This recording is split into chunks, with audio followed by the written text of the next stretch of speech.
All right. And I'm back. Chapter 24 is called The Bluff. The cows peered out from the barn at Roz. The robot was holding the rifle.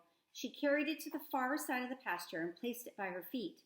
Then she began coating herself with mud and grass and probably a little cow dung. When every inch of her body was concealed, she nestled down to the ground and became part of the landscape, an ordinary clump of grass. There you have it. The cows were stunned. What's Roz doing? Is she all right? Where did she go? Roz had learned to camouflage herself back on the island, and now she was using that trick once again. She sat motionless for hours waiting for the wolves to appear. Daylight faded, the stars came out, the moon climbed into the sky, but the wolves didn't show, so Roz tried something new. The robot was an excellent mimic, and she began crying out in the sad voice of a wounded calf. "Please help me," she cried. "I have hurt my leg and cannot move." Crickets chirped. "Please help me." An owl hooted. "I cannot move." The calf's voice continued crying out.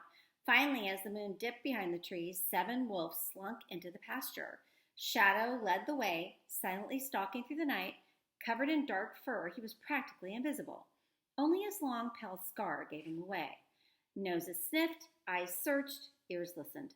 Then a clump of grass began rustling. "There," whispered Shadow. "The calf is hiding in that tall grass." "Something feels wrong to me, Shadow," said a female wolf. "This is too easy." "I make the decisions, Barb," snapped the wolf leader. "Slash, lurk, fang, circle around and wait for my signal." 3 wolves dashed off. When they were in position, Shadow gave the signal, and his pack closed in on the wounded calf. With each step, the grass rustled more and more until the ground seemed to be moving.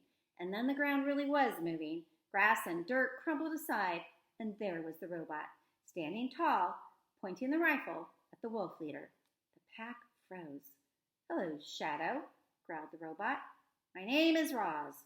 I see from your scar that you are familiar with rifles. You have been shot at before. You know what will happen if I pull this trigger?"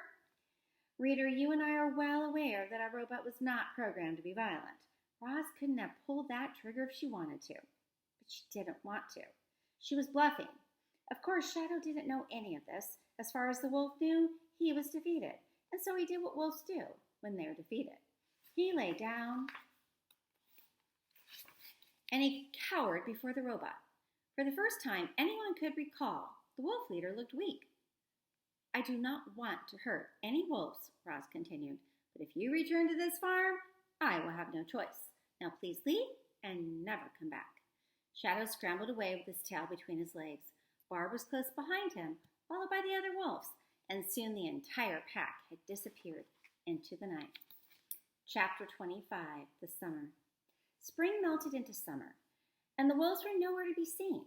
Perhaps Roz had scared off the pack for good, or perhaps the heat was keeping them away. You see, it was the hottest time of year on the farm. The sun was scorching, the fields were baking, the pond was drying up, and the foul odors were floating all throughout the dairy.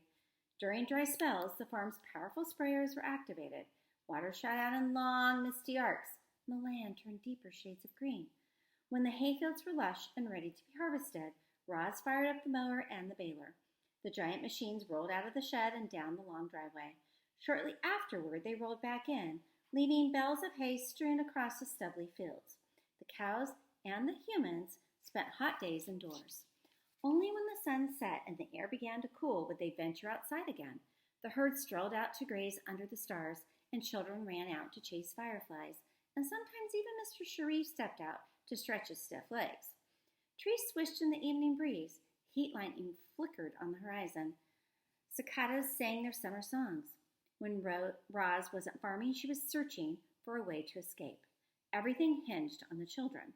The robot needed their help, but she just couldn't bring herself to tell them the truth. It was still too risky.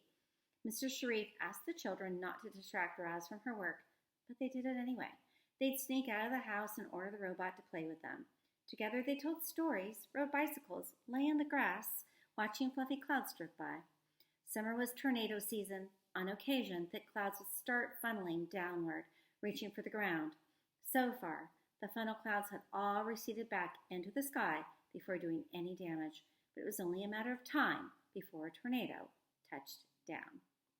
And that's where we will stop this reading, and we'll return another day for chapter 26, and that's called The Tornado.